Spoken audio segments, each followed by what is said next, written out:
আমরা ব্যান্ডেলের আর একটা সাইট সিনে চলে এসেছি। এটা হুগলির ইমামবাড়া বলে। আগেকার দিনের স্থাপত্য একটা খুব সুন্দর, অনেকটা জায়গা জুড়ে সব আগেকার দিনে সুলতানদের সব কীর্তিকলাপ। এই জায়গাটাও খুব সুন্দর।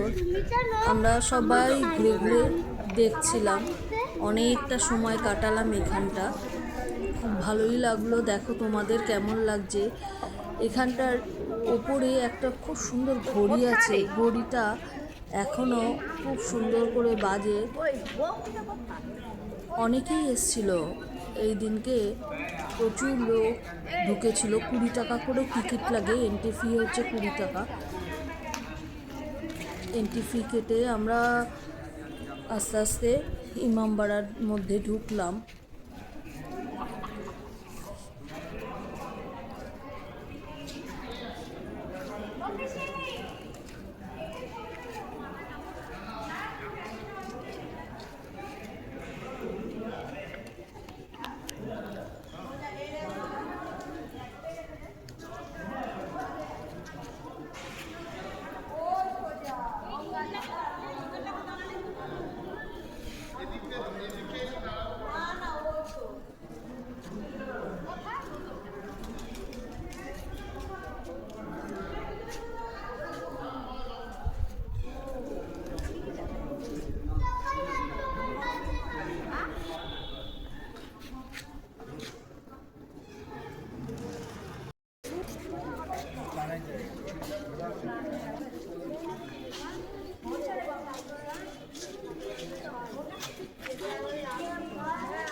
এই যে আমরা এখানে এসেছি, তারপরে এখানে যাবো, এখানে যাবো, এখানে যাবো, এখানে এখানে এখানে এখানে এখানে এখানে এখানে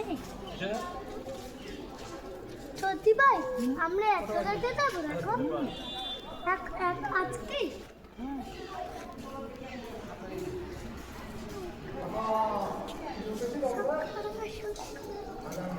তুমি একা ঘুরে বেড়াচ্ছ কেন? সিজা এদিকে এসো, ওরা এই যে এখান দিয়ে ঢুকেছে। আমরা গোল গোল সিঁড়ি বেয়ে অনেক হাইট, এরম করে গোল গোল করে ঘুরতে ঘুরতে হাঁপিয়ে গেছি পুরো। সিঁড়ি বেয়ে বিশাল বড় বড় ঘন্টাগুলো এখনো বাজে, সেটা মেশিনের দ্বারা। আজকের না, প্রচুর আগেকার দিনের এটা তৈরি। দেখবার মতন ঘন্টাগুলো, বিশাল বিশাল 3খানা ঘন্টা ঝুলছে, আর মেশিনের দ্বারা এগুলো চালিত হয়। ঘন্টা, এটা কি এত বড় বড়? তোমরা বুঝতে পারছো নাকি? দেখো, এই ফাঁকে যতটুকুনি তোলা যায় ততটুকুনি আমি তুলে এনেছি। ইলেকট্রনিক্স করা এই দেখতেই উপরে ওঠা আর একটু বাইরের দৃশ্য দেখা যায়। ছাদে ওঠা যায় না, তখন আমাদের থেকে বিজ্ঞান আরো বেশি উন্নত। জানলার একটু ফাঁক আমাদের থেকে তখন আরো বিজ্ঞান বেশি উন্নত ছিল। এছাড়া ছাদে কিছু দেখা যায় না, উঠতে একদম দম বেরিয়ে গেছে। এবার আস্তে আস্তে আমরা নিচে নেমে অবশেষে ইমামবাড়া দেখে বাইরে যাওয়ার পালা।